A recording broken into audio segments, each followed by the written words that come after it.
الحمد لله رب العالمين والصلاة والسلام على أشرف الأنبياء والمرسلين وعلى آله وصحبه أجمعين.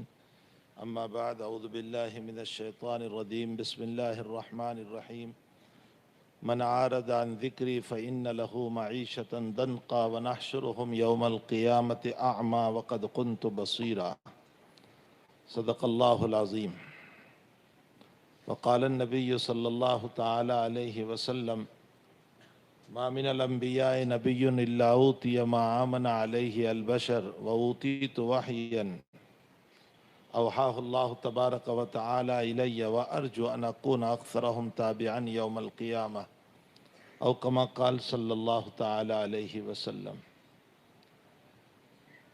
واجب التکریم حضرات علماء کرام، بزرگوں، بھائیوں، دوستوں، عزیزوں، پہلی بات تو مبارکبادی کے قابل ہیں کہ یہ میں نے پہلی مرتبہ سنا کہ احمد آباد کا یہ سب سے قدیم ادارہ ہے جہاں ہمارے اکابر تشریف لائے ہیں، اور حضرت مدنی نور اللہ مرقدہ جیسی شخصیت سے اس کی سنگ بنیاد ہوئی ہے۔ حضرت مدنی علیہ الرحمہ کے باب میں بہت مشہور ہے، غریب شخصیت بنائی تھی جس وقت ان کا نامی اس میں گرامی بولا گیا، یہ وہ شخصیت میرا ذہن ان کی سوانح پر چلا گیا، ان کی زندگی پر چلا گیا۔ حضرت جب مدینہ شریف میں 12 سال بخاری شریف پر آئی اور مزار اقدس کے سامنے پر آئی، آپ کو مدنی اسی لیے کہتے ہیں کہ آپ کے دادا وہاں کی نیشنلٹی رکھتے تھے، اور وہاں آج بھی ان کی زمینیں ہیں جو گورنمنٹ کو ان کے دادا نے وقف کر دی تھی، اور وہاں کی گورنمنٹ نے آج بھی ان کے دادا کے نام پر بہت بڑا مکتبہ بنایا ہے احد کے قریب۔ گویا کہ ان لوگوں نے قدر کی ہے حضرت مدنی نور اللہ مرقدہ کے دادا کی، یہ انہی کے بیٹے ہیں، پوتے ہیں۔ حضرت جب وہاں بخاری شریف پر آتے تھے تو مزار اقدس کے صلی اللہ علیہ وسلم کے سامنے بیٹھتے تھے، اور جب حضور پاک صلی اللہ علیہ وسلم کا اس میں گرامی نامی آتا تھا تو حضرت یہ نہیں فرماتے تھے قال رسول اللہ صلی اللہ علیہ وسلم، بلکہ فرماتے تھے کہ قال صاحب ھذا القبر، اس قبر والے نے فرمایا۔ یہ عشق کی بات ہے۔ حضرت فنا فی اللہ تھے و فنا فی الرسول تھے، اللہ میں اور رسول میں فنا تھے۔ آپ جب دیوبند میں شیخ الحدیث بن کر کے تشریف لائے تو آپ کا دسترخوان ہر وقت عام ہوا کرتا تھا۔ آپ کے باب میں مشہور ہے کہ جب سبق ختم ہوتا تو حضرت فرماتے تھے کہ چلو میرے ساتھ، سارے مہمانوں کو لے جاتے، صبح شام ہر وقت آپ کے دسترخوان پر 2 قسم کی ترکاری ہوتی تھی، دال اور گوشت، ہمیشہ کے لیے۔ ایک مرتبہ کسی مہمان نے کھاتے کھاتے یہ پوچھ لیا کہ حضرت نبی کے دسترخوان پر 2 قسم کی ترکاری ثابت ہے؟ حضرت مدنی رحمۃ اللہ علیہ نے 40 سال بخاری شریف پر آئی، آپ جواب دے سکتے تھے کہ ہاں امام بخاری نے بخاری شریف میں ثابت کیا ہے کہ 2 قسم کی ترکاری بنانا جائز ہے۔ اور کیسے ثابت کیا؟ حضور پاک صلی اللہ علیہ وسلم نے کھجور اور کھیرا، ککری جس کو ہم بولتے ہیں ککری، کھجور اور کھیرا، ان دونوں کو ایک ساتھ تناول فرمایا، تو کھجور ایک ترکاری ہو گئی اور کھیرا اور ککری دوسری ترکاری ہو گئی۔ اس سے 2 قسم کی ترکاری ثابت ہوئی۔ اس زمانے میں ترکاریوں کا رواج کہاں تھا؟ جو آج مرغ مسلم کا رواج ہے وہ کہاں وہاں تھا؟ تو یہ 2 قسم کی ترکاری ثابت ہوئی۔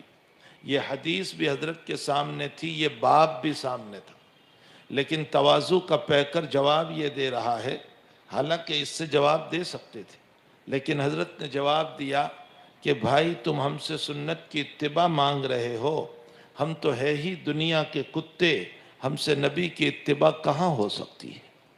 یہ حضرت مدنی کی تواضع تھی۔ کانپور کے اسٹیشن پر کسی لیگی نے، چونکہ اس وقت کانگریس اور لیگ کا بڑا زور تھا، ایک طرف لیگ تھی اور ایک طرف کانگریس تھی، تو کسی لیگی نے کانپور کے اسٹیشن پر حضرت مدنی کی ٹوپی کو اتارا اور پاؤں کے نیچے رگڑا۔ کسی صاحب نے ان کو مارنا چاہا، حضرت نے فرمایا ان کو کچھ نہ کرے، یہ تو میری ٹوپی رگڑ رہے ہیں، ورنہ حسین احمد لائق ہے کہ اس کو بھی پاؤں ہمارے اکابر کی تواضع ہے، عاجزی ہے، ہمیں ان کا 10واں حصہ بھی نصیب ہو جائیں تو غنیمت ہے۔ ہم صرف بول کے رہ گئے ہیں، ہمارے اندر وہ نہ اتباع نبوی ہے، نہ حضور پاک صلی اللہ علیہ وسلم کی مبارک سیرت ہے۔ بہرحال یہ مدرسے کی بنیاد اس شخصیت نے رکھی ہے، ظاہر سی بات ہے کہ اس کا اخلاص نمایاں ہے، اور اتنے سالوں تک اس مدرسے کا نبھنا چلنا یہ انہی کی تقوی اور برکات کے اثرات ہیں کہ یہ مدرسہ چل رہا ہے، اور اس میں فاضل اور ہونہار یہ علماء کرام کا مل جانا، جو ایک بہترین قسم کا جو مکالمہ اور بہترین قسم کا جو پروگرام پیش کیا گیا، آخری بچے نے جو قرآن پڑھا ہے دل پر اثر کر گیا۔ میرے جی میں آیا کہ میں ان کے اساتذہ سے کہوں کہ ایسے بچوں کا انتخاب کر کے ان کو دینی تعلیم کے لیے حوصلہ افزائی کرو، تاکہ یہی بچے کل کو زمانے کے امام اور رہبر بن جائیں۔ ان کی پیشانی سے مجھے نور معلوم ہو رہا تھا جس آخری بچے نے پڑھا تھا، اس کی بہترین زبان سے قرآن کا اسلوب معلوم ہو رہا تھا۔ حق تعالیٰ ان کو علوم سے مالا مال فرمائے۔ تو اس سے ان کے اساتذہ کی محنت سمجھ میں آ رہی ہے، انتظامیہ کی محنت سمجھ میں آ رہی ہے کہ انتظامیہ بھی اس سلسلے میں لگا ہوا ہے۔ ابھی جب اعلان ہوا کہ عالمیت کلاس یہاں شروع ہو رہا ہے، میں نے کہا اتنا قدیم ادارہ اور ابھی تک عالمیت شروع نہیں ہوا یہاں، یہ تو بہت ہی افسوس کی بات ہو گئی۔ لیکن چلو، صبح کا بھتکا ہوا شام کو گھر آ جائیں تو اسے بھتکا ہوا نہیں کہتے، چلو ابھی کے ابھی بہرحال عالمیت کلاس شروع ہو رہا ہے۔ دے تو دے کا شروع ہونا چاہیے، یعنی ایسا کہ وہ بچے جو ایک طرف اسکول میں بھی جا رہے ہیں، کالج میں بھی جا رہے ہیں، یونیورسٹی میں بھی جا رہے ہیں، ان کے ساتھ ساتھ ان کو علم دین بھی دیا جائے۔ اس لیے ان کے لیے 7-8 سال کا کورس رکھنے کی ضرورت نہیں ہے، ان کے لیے مختصر 5 یا 6 سال کا کورس رکھا جائے، اور ان 5 یا 6 سال کے اندر ان کو دین کی وہ تعلیم دی جائے۔ اس لیے کہ ظاہر سی بات ہے کہ وہ سائنس پڑھ رہے ہیں، وہ جو ہیں مختلف قسم کے فنون پڑھ رہے ہیں، تو ان فنون کے مد نظر ان کا ذہن کھلا ہوا ہے، اس لیے وہ 5 یا 6 سال میں دینی تعلیم کو بخوبی وہ جو ہیں حاصل کر لیں گے، کو اپنے اندر شورا میں لے لیں۔ اس لیے کہ عالم اس مسئلے کو خوب جانتا ہے کہ عالمیت کے کلاس کو کیسے چلایا جائے۔ ماشاءاللہ یہاں کے منتظمین بہت متواضع، بات کو ماننے والے، شرافت، خود ان کے والد صاحب تھے حاجی قاسم صاحب، اللہ تعالیٰ ان کی قبر کو نور سے منور فرمائے، ان کے درجات کو بلند فرمائے۔ میں اس سے پہلے بھی یہاں جلسے میں آیا ہوا ہوں، ان کی محبتیں، ان کا پیار جو تھا وہ اللہ کے پیارے ہو گئے۔ اللہ تعالیٰ اس مدرسے کو ان کے لیے صدقہ جاریہ بنائے۔ تو بہترین قسم کا پروگرام پیش کیا، یہ مدرسے کی کامیابی کی دلیل ہے۔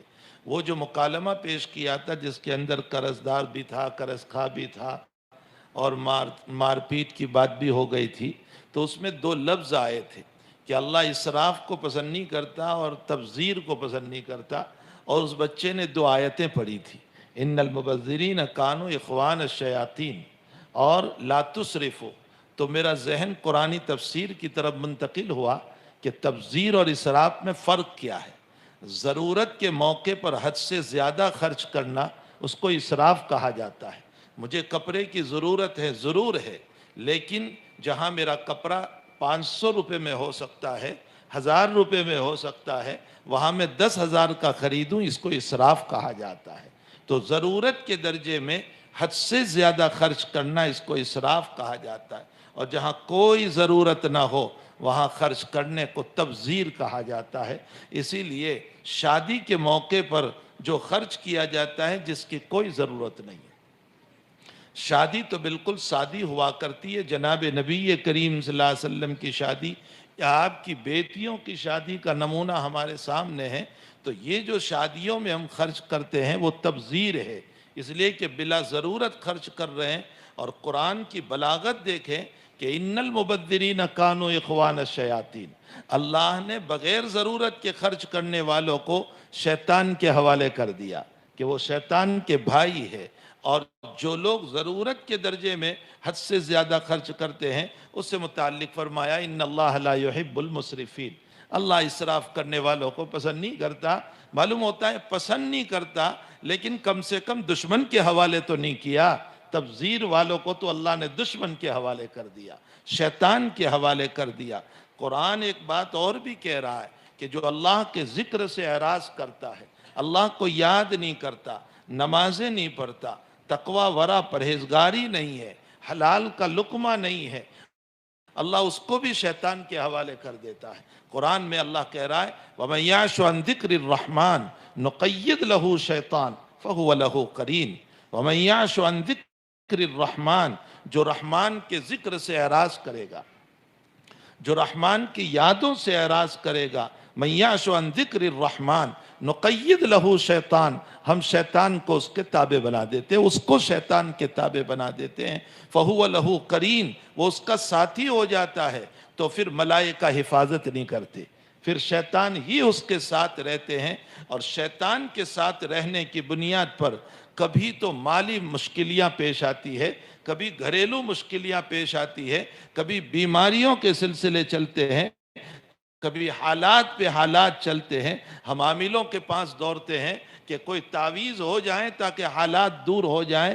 میرے گھر کی بیماریاں، پریشانیاں، مصائب اور دشمنوں کے مسائل ہیں، اور عامل ہمارے دماغ کو خراب کر کے کہہ دیا کرتا ہے کسی نے سحر کر دیا، کسی نے جادو کر دیا، کسی نے. میں قرآن ابھی بخاری شریف میں جب روایت گزری، میں نے اپنے طلبہ سے کہا کہ یقیناً نبی کریم صلی اللہ علیہ وسلم پر سحر ہوا، اس میں کوئی شک نہیں، لا شک ولا ریب، حضرت پر سحر ہوا، جادو ہوا. لیکن حضرت کو ساحر کا، جادو کرنے والوں کا اس وقت تک پتہ نہیں چلا جب تک کہ اللہ نے نہیں بتایا. آپ انداز لگائیں کہ صاحب وحی کو جادوگر کا پتہ نہیں چلا جب تک رب کریم نے نہیں بتایا، تو عامل کے پاس تو وحی بھی نہیں آتی. اسے کہاں سے پتہ چل گیا کہ پھوپھی نے کر دیا ہے، اور چاچا نے کر دیا ہے، اور خالہ نے کر دیا ہے، اور ماموں نے کر دیا ہے؟ یہ بلا وجہ کا اسراف اور فضولی اور بیکار کی باتیں ہیں، اور امت میں تفرقہ اور فرقہ بندی اور جو ہیں صلہ رحمی کو توڑنے کی باتیں ہیں. اس سے بہت احتیاط کیا جائے. اللہ یہ کہتا ہے کہ مَن يَعْشُ عَن ذِكْرِ الرَّحْمَنِ نُقَيِّضْ لَهُ شَيْطَانٌ فَهُوَ لَهُ قَرِينٌ. پھر شیطان کیا کرتا ہے؟ شیطان کی دشمنی بڑی عجیب و غریب ہے. بات سے بات مجھے یاد آئی، سید الطائفہ جنید بغدادی رحمت اللہ تعالی علیہ فرماتے ہیں کہ ایک مرتبہ انسانی شکل میں مجھے شیطان مل گیا. میں نے پوچھا کہ تم کون ہو؟ تو اس نے بتایا کہ میں وہی ہوں جس پر آپ لا حول ولا قوہ پڑھا کرتے ہیں، یعنی جس سے تم پناہ مانگتے ہو. تو حضرت جنید نے فرمایا کہ اچھا ہوا ملاقات ہو گئی، مجھے تجھ سے ایک سوال ہے. کہا کیا سوال؟ کہا سوال یہ ہے میرا کہ اللہ کا اتنا ہی تو حکم تھا کہ سجدہ کر لے آدم کو. تو اتنا بڑا عابد، زاہد، متقی، دنیا میں جب تو تھا عبادت کیا کرتا تھا، رب کریم نے تجھ کو تیری عبادت کی بنیاد پر آسمانوں میں اٹھایا. دنیا میں اس کا نام تھا ابلیس. جب پہلے دنیا میں تھا تو اس کا نام تھا ابلیس. پھر آسمانوں میں جب اٹھایا گیا تو کوئی جگہ اس نے عبادت کی نہیں چھوڑی تھی. اسی لیے اللہ تعالیٰ نے فرشتوں کے نام پر اس کا نام رکھا تھا آسمانوں میں عزازیل. یہ عزازیل یہ آسمانی نام ہے اس کا.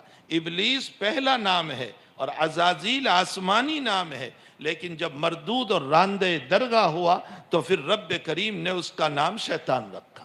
تو جنید نے یہ پوچھا کہ عجیب و غریب اتنا ہی تو حکم تھا، تو اتنا پڑھا لکھا، اتنا ماہر، اتنا عارف، اتنا عابد، اتنا زاہد، سجدہ ہی تو کرنا تھا، تو کر لیتا تو تیرا کیا بگڑ جاتا؟ اس نے جو جواب دیا ہے وہ جواب ایسا دیا ہے کہ شاید میں اور آپ ہم سوچنے پر مجبور ہو جائیں گے. اس نے کیا جواب دیا؟ اس نے کہا جنید میں تم سے ایک بات یہ کہتا ہوں کہ خالق بیٹھے ہو، اور کیا خالق کی موجودگی میں مخلوق کو سجدہ ہو سکتا ہے؟ اللہ بیٹھا ہو، رب بیٹھا ہو، اور رب کی موجودگی میں اس کے بندے کو سجدہ، اس کے مخلوق کو سجدہ، کس کا ضمیر برداشت کرے گا؟ میرے بھی ضمیر نے برداشت نہیں کیا کہ رب کے ہوتے ہوئے میں مخلوق کو سجدہ کیسے کروں. فرمایا جنید نے کہ جب اس نے یہ جواب دیا تو میرے دل پر بھی اس کے جواب کا اثر ہوا کہ واقعتاً یہ تو سچا آدمی ہے. جیسے ہی میرے دل پر اس کی بات کا اثر ہوا، مجھے میرے دل سے ایمان نکلتا ہوا نظر آیا، میرا ایمان نکلنے لگا. فرمایا لو لم یرحم اللہ اگر اللہ مجھ پر رحم نہ کرتا، ولم الہم علیہ، اور مجھ پر اگر الہام نہ کرتا رب کریم، تو میرا ایمان اس وقت نکلا جا چکا ہوتا۔ فرمایا کہ اللہ نے میری یاری اور مدد کی، اور میں نے فوراً اس کو یہ جواب دیا کہ خالق کے حکم کو ماننا، یہ بھی تو خالق ہی کو ماننا تھا، رب ہی کو ماننا تھا۔ جب میں نے اس کو یہ جواب دیا، تب جا کر کے میرے ایمان کی وابستگی پھر مجھے نصیب ہوئی۔ یہ جنید کے ایمان کو جب ہٹا سکتا ہے، تو میں اور آپ، میرا اور آپ کا مسئلہ جو ہے یہ کیا ہوگا؟ اسی لیے ہمیں اس سے پناہ مانگنے کو کہا گیا، بلکہ اکابر یہ فرماتے ہیں کہ روزانہ کی دعاؤں میں یہ کہا کرو کہ اللہ میں شیطان کا مقابلہ نہیں کر سکتا ہوں، اے رب تو ہی اس سے میری حفاظت فرما۔ حکیم الامت حضرت اقدس تھانوی نور اللہ مرقدہ فرماتے ہیں، فرمایا کہ اگر قیامت میں میں نے اللہ کو یہ کہہ دیا اس کے پوچھنے پر کہ تو نے گناہ کیوں کیا تھا، اور میں یوں کہہ دوں کہ اللہ شیطان نے مجھ سے گناہ کروایا، تو اللہ کہے گا کہ کیسے شیطان نے تجھے کرا دیا؟ کیا تیرا ہاتھ پکڑ لیا تھا؟ کیا تیری گردن پکڑی تھی؟ کیسے اس نے کرا دیا؟ تو انسان اگر یوں کہے کہ اللہ اس کے وساوس کے ذریعے سے، خیالات کے ذریعے سے، اور میں اس کے خیالات اور وساوس پر قادر نہیں تھا، اس کے پکڑنے پر قادر نہیں تھا، تو رب کریم یوں فرمائیں گے کہ کبھی تو نے اس کو میرے حوالے بھی کیا تھا، مجھے تو قوت تھی، مجھے تو طاقت تھی، تو اتنا کہہ دیتا کہ اے اللہ اس سے میری حفاظت کر۔ اگر ہم نے دنیا میں یہ دعائیں کی کہ اللہ شیطان سے حفاظت کر، تو قیامت کے دن جب رب پوچھ لیں اور ہم یہ کہہ دیں کہ اللہ شیطان نے ورگلایا تھا، شیطان نے گناہ میں ڈال دیا تھا، تو کم سے کم اللہ جب یوں کہیں کہ مجھ سے پناہ مانگی تھی، تو ہم یوں تو کہیں گے کہ ہاں رب میں نے تو پناہ مانگی تھی تجھ سے، میرے بس میں نہیں تھا، تیرے حوالے کیا تھا، پھر بھی تو نے مجھ کو نہیں بچایا۔ حضرت اقدس فرماتے ہیں تھانوی رحمت اللہ علیہ، انشاءاللہ اللہ اسی پر نجات عطا فرما دیں گے۔ تو کبھی ہم اپنے آپ کو اللہ کے حوالے تو کریں، کبھی اپنے شیطان کو اللہ کے حوالے تو کریں۔ من یعش عن ذکر الرحمن نقیض لہ شیطان فہو لہ قرین۔ اور دوسری جگہ اللہ تعالیٰ فرماتے ہیں من اعرض عن ذکری فإن لہ معیشتا ضنکا۔ فرمایا جو میرے ذکر سے اعراض کرے گا، نمازوں سے کوتاہیاں کرے گا، حلال و حرام کی تمیز نہیں کرے گا، اور بغاوت ربانی میں اور تقوی کے خلاف اور نافرمانیوں میں زندگی گزارے گا، اللہ کہتا ہے اس کی زندگی کو میں تنگ بنا دوں گا، ایسی تنگ بنا دوں گا کہ حالات پہ حالات، حالات پہ حالات، حالات پہ حالات چلتے ہی رہیں گے۔ میرے بھائیوں، ایک بات مجھے یاد آئی، بہت سے لوگ کہتے ہیں زمانہ منحوس آ گیا، یا زمانہ بہترین آ گیا، یا اگلا سال منحوس ہے، یا اگلا سال بہترین قسم کا ہے۔ کچھ نہیں ہے، کوئی زمانہ منحوس نہیں، اور کوئی زمانہ اچھا بھی نہیں۔ قرآن کی آیت دلالت کر رہی ہے کہ میرے اعمال نے مجھ میں نحوست پیدا کی ہے۔ اللہ تعالیٰ فرماتے ہیں لیس للانسان الا ما سعی، انسان کو وہی کام آئے گا جو اس نے کیا ہے، انسان کو وہی کام آئے گا قیامت کے دن جو اس نے کیا ہے۔ لیس للانسان الا ما سعی وان سعیہ سوف یری، اور فرمایا وہ ان قریب اپنی محنتوں کو قیامت میں اپنی نظروں سے دیکھے گا، اپنی نمازوں کو دیکھے گا، اپنی عبادت کو دیکھے گا، اپنے تقوی کو دیکھے گا، اپنے ورع کو دیکھے گا، وہیں پر اپنے زنا کو دیکھے گا، اپنی چوری کو دیکھے گا، اپنے حرام مال کو دیکھے گا، اپنی غیبت کو دیکھے گا، اپنے الزاموں کو دیکھے گا۔ وہ تمام اچھے ہیں تو اچھی چیز، اچھی صورت میں، اور برے ہیں تو بری صورت میں۔ حضرت عبداللہ ابن عباس فرماتے ہیں ان الاعمال تتجسد، اعمال کو قیامت میں جسم دیا جائے گا، اچھے اعمال کو اچھی شکل میں اور برے اعمال کو بری شکل میں جسم دیا جائے گا۔ تو ظاہر سی بات ہے کہ قیامت میں میرے اور آپ کے یہ ہمارے اعمال سامنے آنے والے ہیں۔ تو حقیقت یہ ہے وَأَنَّ سَعْيَهُ سَوْفَ يَرَى ثُمَّ يُجْزَاهُ الْجَزَاءَ الْأَوْفَى، پھر اس کو اس کے اعمال کا پورا بدلہ دیا جائے گا، اچھے اعمال کا اچھا بدلہ، برے اعمال کا برا بدلہ۔ معلوم یہ ہوتا ہے اعمال قبیحہ سے مجھ میں نحوست پیدا ہوتی ہے، اور اعمال حسنہ سے مجھ میں خوبیاں پیدا ہوتی ہے۔ زمانہ منحوس نہیں ہے، میں خود منحوس بن چکا ہوں، میرے اعمال کے نتیجے نتیجے میں عمل ہی وہ دنیا ہے جس کے ذریعے سے انسان کی زندگی بنتی ہے، ورنہ یہ خاکی اپنی حقیقت میں کچھ نہیں ہے۔ خاکی تو مٹی ہے، یہ آدم اور ابن آدم مٹی سے بنا ہوا ہے، اس میں نحوست بھی نہیں، اچھائی بھی نہیں۔ حقیقت میں نحوست اور اچھائی کی بنیاد اس کے اعمال ہے۔ دوسری بات یہ ہے کہ ہم بہت سی مرتبہ اپنے اعمال کو، اپنی عبادتوں کو اپنی دنیا سے جوڑتے ہیں۔ کہتے ہیں میں تہجد پڑھتا ہوں پھر بھی میرے گھر میں حالات ہے، میں زکوٰۃ دیتا ہوں پھر بھی حالات ہے، میں حساب سے نکالتا ہوں پھر بھی حالات ہے، میں تلاوت قرآن کرتا ہوں پھر بھی میرے گھر میں مصائب ہے، میں جو ہے خوب صدقہ کرتا ہوں پھر بھی میرے کاروبار میں، مکان میں، دکان میں۔ ہم نے عبادتوں کو حالات سے جوڑا۔ میرے بھائیو، حقیقت یہ ہے کہ عبادت کی بنیاد پر اگر حالات نہ آتے، عبادت کی بنیاد پر اگر حالات نہ آتے تو محمد الرسول اللہ صلی اللہ علیہ وسلم سے بڑھ کر عبادت کرنے والا کوئی نہیں تھا، آپ سے بڑھ کر عابد زاہد کوئی نہیں تھا۔ ساری دنیا کے اربوں خربوں سجدے ہو سکتے ہیں کمیت اور گنتی کے اعتبار سے، لیکن کیفیت کے اعتبار سے رسول اللہ کے ایک سجدے کا مقابلہ نہیں ہو سکتا۔ حضرت کی عبادت کا کیا کہنا، حضرت کے خرچ کا کیا کہنا، حضرت کے صدقات کا کیا کہنا، حضرت کے روزوں کا کیا کہنا، حضرت کے تقوی، ورع اور پرہیزگاری کا کیا کہنا۔ ان تمام چیزوں کے باوجود حالات کا عالم یہ ہے کہ مکی زندگی میں حالات پہ حالات، اونٹ کی ہوجری آپ پر ڈالی گئی، سجدے میں آپ کو مارنے کا پلان بنایا گیا، آپ کے قتل کی سازش کی گئی، آپ کے خلاف طرح طرح کی اسکیمیں بنائی گئی، آپ کو بائیکاٹ کر کے 2 سال تک کے لیے آپ کو شیب ابی طالب میں قید کر دیا گیا، آپ کی بیٹیوں کو آپ کی نظروں کے سامنے طلاقیں ہو گئی۔ اسی اسلام کی بنیاد پر، اسی ایمان کی بنیاد پر آپ کو اپنی بیٹیوں کے جنازے اپنی زندگی میں اٹھانے پڑے، اپنی بیٹیوں کے جنازے خود آپ نے اٹھائے ہیں، اسی طرح آپ نے اپنے نواسوں کے جنازے بھی اٹھائے ہیں۔ کیسے حالات آپ کی زندگی کے اندر آئے ہیں۔ اگر عبادت کی بنیاد پر حالات نہ آتے تو نبی پر حالات نہیں آنے چاہیے تھے۔ آپ کی ساری زندگی حالات سے بھری ہوئی ہے۔ یہ دلیل ہے اس بات کی کہ عبادت کو حالات سے نہ جوڑو۔ دنیا دار الامتحان ہے، یہاں تو حالات رہیں گے، کبھی اچھے حالات، کبھی برے حالات، کبھی مصائب، کبھی خوشیاں، کبھی بیماری، کبھی صحت، کبھی تنگدستی اور کبھی دولت، ہر طرح کے حالات، کبھی عزت، کبھی ذلت، یہ حالات رہنے والے ہیں۔ ان حالات ہی میں اپنے رب کو یاد کرنا ہے، اور حقیقت یہ ہے کہ یہ حالات جو ہیں یہ گناہوں ہی کی ہر وقت نحوست نہیں ہوتی ہے، کبھی رب کا امتحان بھی ہوتا ہے اور کبھی اللہ درجات بھی بلند کرنا چاہتا ہے۔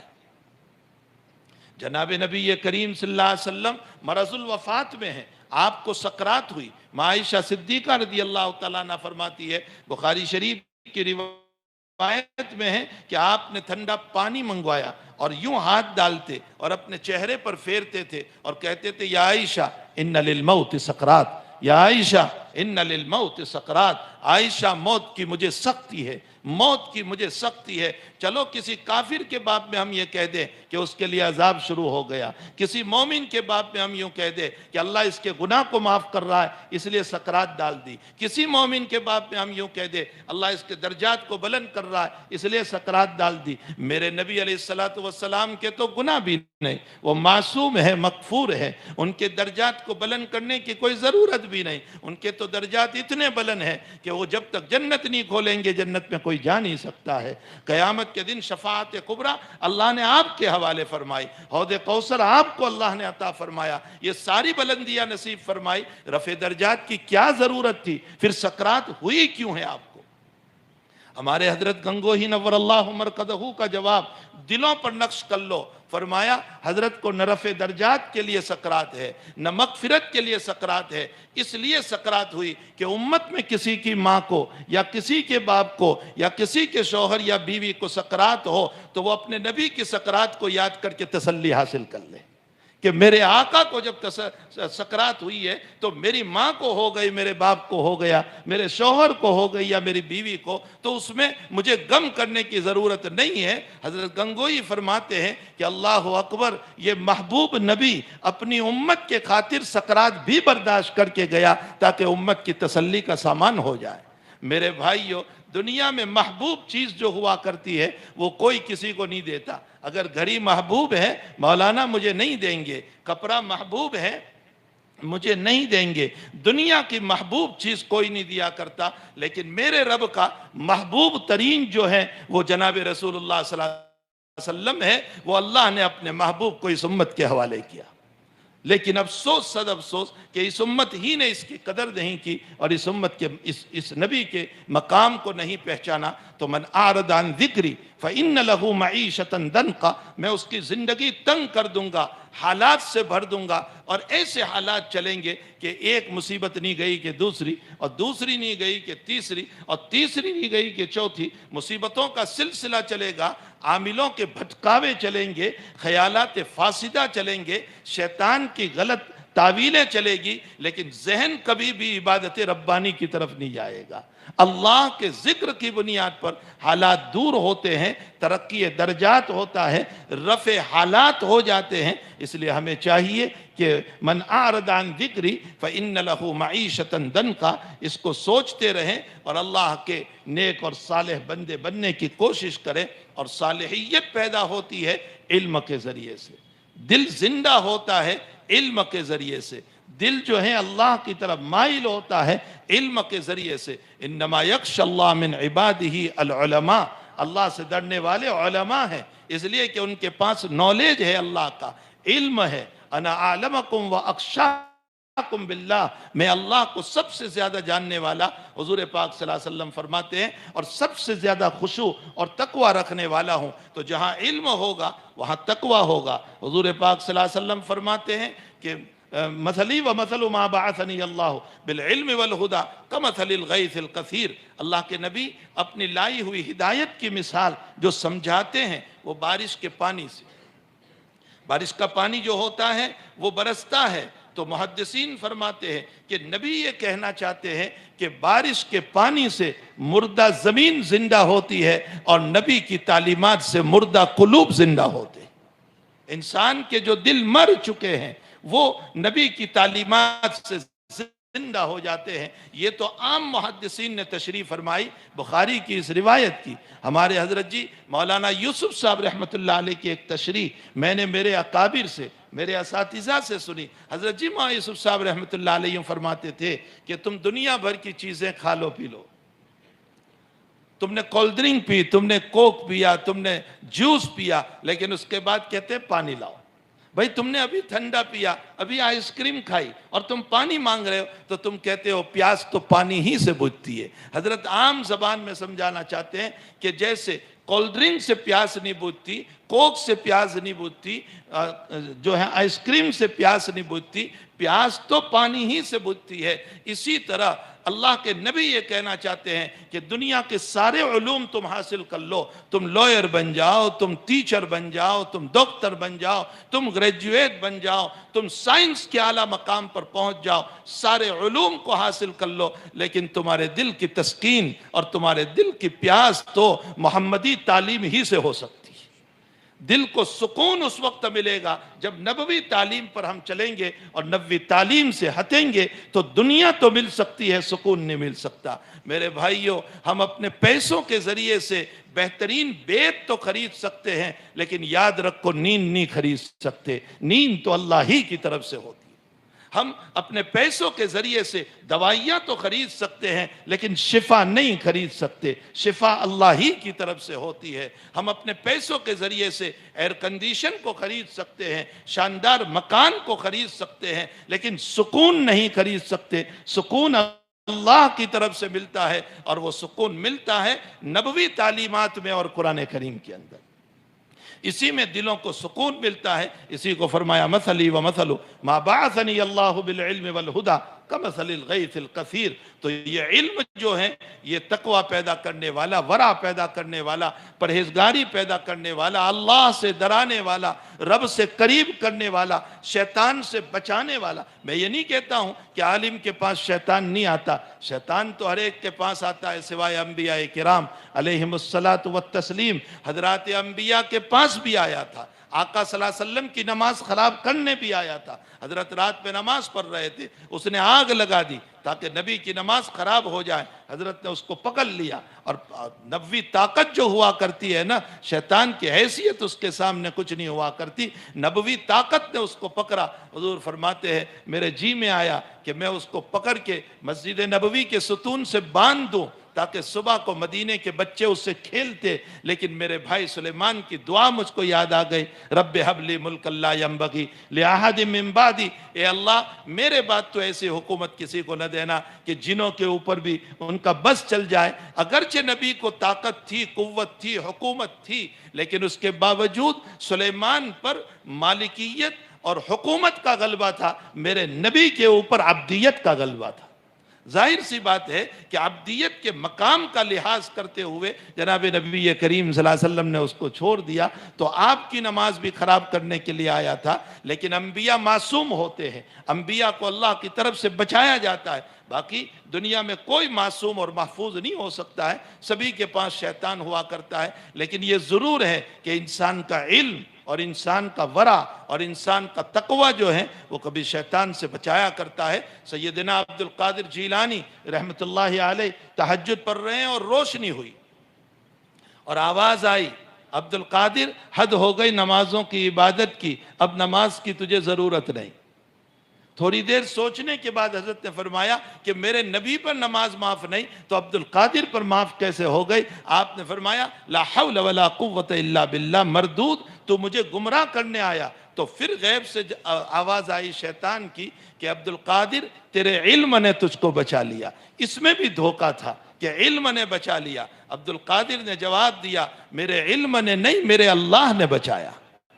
اس سے یہ اشارہ کیا کہ کوئی انسان اپنے علم پر بھی غرور نہ کرے, اپنے علم پر تکبر نہ کرے. یہ آنی جانی شے ہے, عطائی شے ہے اللہ کی طرف سے, یہ دائمی شے نہیں ہے. اللہ جب چاہتا ہے علم کو بھی کھینچ لیا کرتا ہے. تو شیطان تو وہ ہے کہ جو ہمیں ہر جگہ پر ورگلاتا ہے. حسن بصری رحمت اللہ علیہ نماز پڑھ رہے تھے اور لوگ آپ کی نماز کو دیکھ رہے تھے. حیات حسن بصری میں لکھا ہے کہ لوگ آپ کی نماز دیکھ رہے تھے کہ کیسی نماز پڑھ رہے ہیں. نماز کے بعد آپ نے مجمع کو دیکھا کہ لوگ مجھے دیکھ رہے ہیں, تو حضرت نے اپنے دل کو خطاب کر کے کہا شیطان کی چال میں نہ, شیطان کی چال میں نہ. اے نفس تو جانتا ہے کہ تو گنہگار ہے, کیا تجھے معلوم نہیں کہ 4000 سال عبادت کرنے والا اگر ابلیس مردود ہو سکتا ہے تو حسن اللہ تجھے تو چٹکی میں مردود کر دے گا.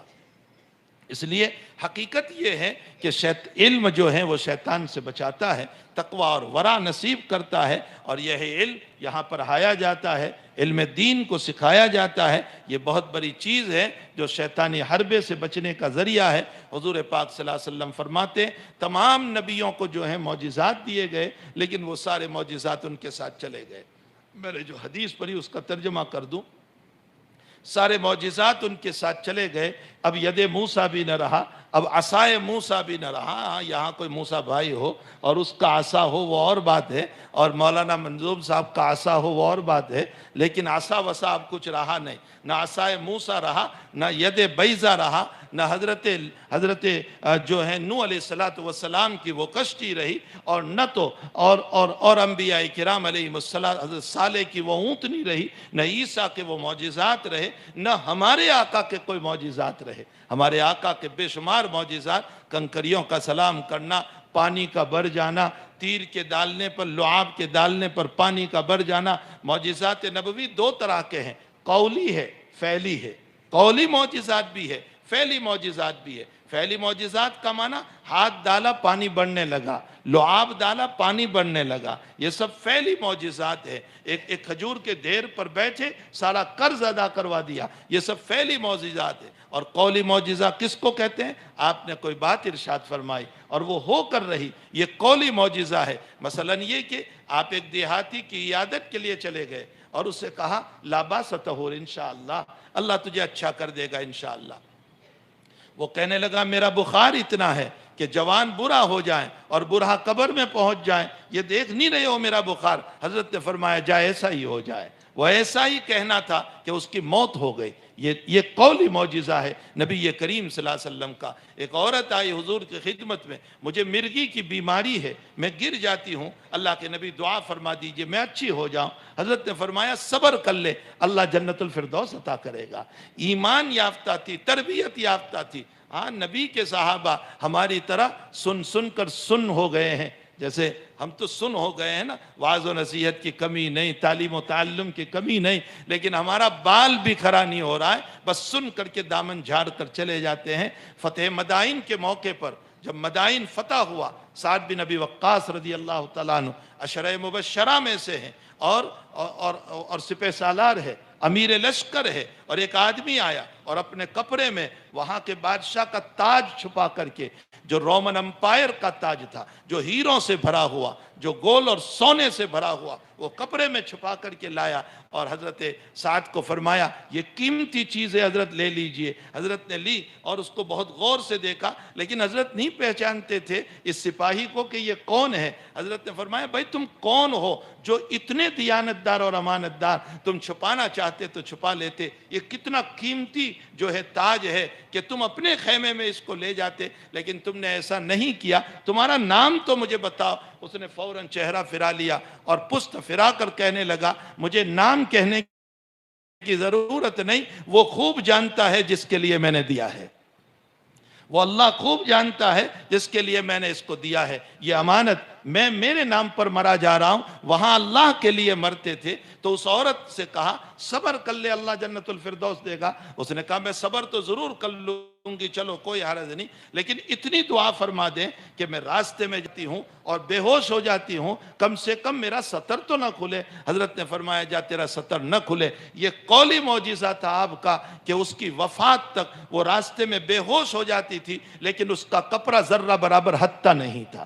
تو حضور پاک صلی اللہ علیہ وسلم کے قولی معجزات، فعلی معجزات، وہ سب قبر میں چلے گئے، لیکن ایک معجزہ اوحاہ اللہ تبارک، جو آپ پر وحی کیا گیا، جو قرآن مقدس ہے، جو ان کے سینوں میں اللہ نے عطا فرمایا ہے، یہ اللہ کا کلام، یہ معجزہ نبوی ہے، جو آج 1443 کے اندر بھی زندہ ہے، اور انشاءاللہ قیامت تک یہ معجزہ زندہ رہے گا۔ اور آپ یہ فرماتے ہیں کہ میرا یہ معجزہ قیامت دیکھنے والے، اس کو پڑھنے والے، اس کو سمجھنے والے قیامت تک چلتے رہیں گے۔ اگلے معجزوں کا حال تو یہ تھا کہ اس کا تعلق دیکھنے سے تھا، ید موسیٰ اور عصائے موسیٰ، ان سب کا تعلق دیکھنے سے تھا۔ میرے نبی کا قرآنی معجزہ دماغ سے ہے، عقل سے ہے، سمجھنے سے ہے، اور جو چیز دیکھ کر کے قبول کی جاتی ہے اس میں کبھی انکار کی گنجائش ہوا کرتی ہے کہ شاید جادو ہو، اسی لیے ان نبیوں کو جادو کر کہہ دیا کہ یہ نبی یہ جادو ہو سکتا ہے، لیکن دماغ سے جو بات سمجھے گا اس میں سحر اور جادو اور انکار کی گنجائش نہیں، اور ساری دنیا اس کو ہلانا چاہے وہ ہل نہیں سکتے ہیں، وہ ایمان چھوڑ نہیں سکتے ہیں۔ ساری دنیا اس پر تلی ہوئی ہے کہ کوئی ایمان نہ لائیں اور اپنی طاقت لگا رہے، لیکن اس کے باوجود اللہ کو منظور ہے تو اس کے مخلص بندے بنتے چلے جا رہے ہیں۔ یہ اپنی جگہ ایک مسلم قرآنی طاقت ہے، جس کو نبی اکرم صلی اللہ علیہ وسلم نے فرمایا کہ یہ میرا معجزہ ہے جو قیامت تک رہے گا۔ وَأَرْجُو أَنْ أَكُونَ أَكْثَرَهُمْ تَابِعًا يَوْمَ الْقِيَامَةِ، اور مجھے امید ہے کہ یہ قرآن قیامت تک ہے، معجزہ قیامت تک، تو اس کے سمجھنے والے، پڑھنے والے، دیکھنے والے، ایمان لانے والے بھی قیامت تک رہیں گے۔ تو قیامت کے دن امید ہے کہ سب سے بڑی میری امت ہوگی، اور سب سے زیادہ جنت میں جانے والی میری امت ہوگی۔ اسی قرآن اور حدیث کو، انہی علوم کو اس مدرسے میں یہ علماء کرام پڑھاتے ہیں۔ اللہ ان کی عمروں میں برکتیں عطا فرمائے، حق تعالیٰ ان طلباء کے سینوں کو گنجین علوم بنا دے، اور رب کریم ان کو علوم سے مالا مال فرمائے۔ حق تعالیٰ ہم تمام کو بھی مرتے دم تک قرآن سے، حدیث سے، اللہ سے، نبوی تعلیم سے وابستہ نصیب فرمائے، اور رب بھٹکنے سے اور گمراہی سے اللہ ہم سب کی حفاظت فرمائے۔ وصلی اللہ علی نبینا محمد و آلہ و صحبہ اجمعین برحمتک یا ارحم الراحمین۔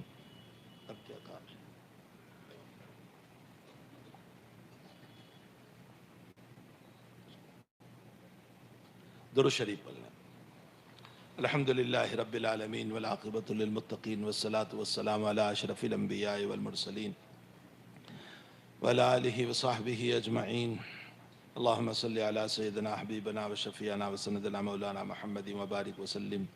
اللہ ہمارے گناہوں کو معاف فرما، ہمارے قصوروں سے درگزر فرما، ہمیں تائبین میں سے بنا، ہمیں عابدین میں سے بنا، ہمیں زاہدین میں سے بنا، ہمیں مخلصین میں سے بنا، ہمیں ضالین میں سے نہ بنا، ہمیں گمراہوں میں سے نہ بنا، ہمیں غیر المغضوب علیہم میں سے نہ بنا۔ اللہ جن پر تیرا غضب نازل ہوا ان لوگوں میں سے بننے سے ہم سب کی حفاظت فرما۔ اے اللہ اس مدرسے کو دین دگنی رات چگنی ترقی عطا فرما۔ اے اللہ اس کی ضرورتوں کو دست غیب سے پورا فرما۔ اے اللہ اس کے منتظمین کو قبول فرما، معلمین کو قبول فرما، متعلمین کو قبول فرما۔ رب کریم جو لوگ اس کی مدد کر رہے ہیں، تعاون کر رہے ہیں، نصرت کر رہے ہیں، اے اللہ اس کو محبت کی نظر سے دیکھ رہے ہیں، اے اللہ ان سب کو اجر عظیم عطا فرما، جزائے خیر عطا فرما۔ اے اللہ علماء کی حفاظت فرما، صلحاء کی حفاظت فرما، دین کے داعیوں کی حفاظت فرما، عوام و خواص کی حفاظت فرما۔ اے اللہ مرد و عورت کی حفاظت فرما۔ رب کریم یہ مجمع صرف اور صرف تیری نسبت پر آیا ہوا ہے، تیرے قرآن کی نسبت پر آیا ہوا ہے۔ اے اللہ ان سب کی آمد کو قبول فرما۔ اے اللہ ان کی دلی مرادوں کو پورا فرما، ان کی جائز تمناؤں کو پوری فرما، ان کے حاجات کو پورے فرما۔ اے اللہ ان کے اندر کی مشکلیاں تو ہی جانتا ہے، ان کے اندر کے مصائب تو ہی جانتا ہے۔ رب کریم سب کے مشکلات کو حل فرما دے، مصائب کو حل فرما دے۔ اے اللہ جن کے کاروبار بند ہو چکے ہیں ان کے کاروبار کے دوبارہ چلنے کے راستے پیدا فرما دے، اسباب پیدا فرما دے۔ اے اللہ جن کے کارخانے بند ہو چکے ہیں اے اللہ ان کارخانوں کے چلنے کے اسباب پیدا فرما دے۔ اے اللہ تو ساری باتوں پر قادر ہے، اے اللہ ساری باتوں پر قادر ہے۔ دنیا تیری مٹھی میں ہے، اے اللہ تیری دو انگلیوں کے درمیان ہے، تو جس کے دل کو جس طرف پھیرنا چاہے پھیر سکتا ہے۔ اللہ اے اللہ کارخانوں کے چلنے کا نظام فرما دے، اسباب ظاہریہ و باطنیہ پیدا فرما دے، غیب سے اس کی شکلیں اور صورتیں پیدا فرما دے۔ اے اللہ کاروبار کی رکاوٹوں کو دور فرما دے، سب کو رزق حلال عطا فرما، رزق حرام سے سب کی حفاظت فرما۔ اے اللہ بیماروں کو شفا عطا فرما، مرحومین کی مغفرت فرما۔ اے الہ العالمین ہم اس بلا اور وبا کے زمانے میں اپنے بے شمار لوگوں کو تیرے حوالے کر چکے ہیں، اے اللہ ان کی مغفرت فرما دے، ان کی درجات کو بلند فرما، ان کی کروت کروت مغفرت فرما۔ اے اللہ ان کو اعلیٰ علیین میں بہترین جگہ عطا فرما۔ اللہ جو مانگا اپنے فضل سے عطا فرما، نہیں فضل سے نصیب کو محفوظ فرما، ان کو تلاوت کا ذوق عطا فرما، تلاوت کا شوق نصیب فرما۔ اے اللہ ہم تمام کو عبادت، نماز اور روزہ اور تیرے ذکر کا ذوق عطا فرما، تیری نافرمانی، بغاوت، غیبت اور تیری خلاف بے حیائی والے قدم کو اٹھانے سے اللہ ہم سب کی حفاظت فرما۔ ربنا تقبل منا انک انت السمیع العلیم وتب علینا یا مولانا انک انت التواب الرحیم وصلی اللہ علی النبی الکریم برحمتک یا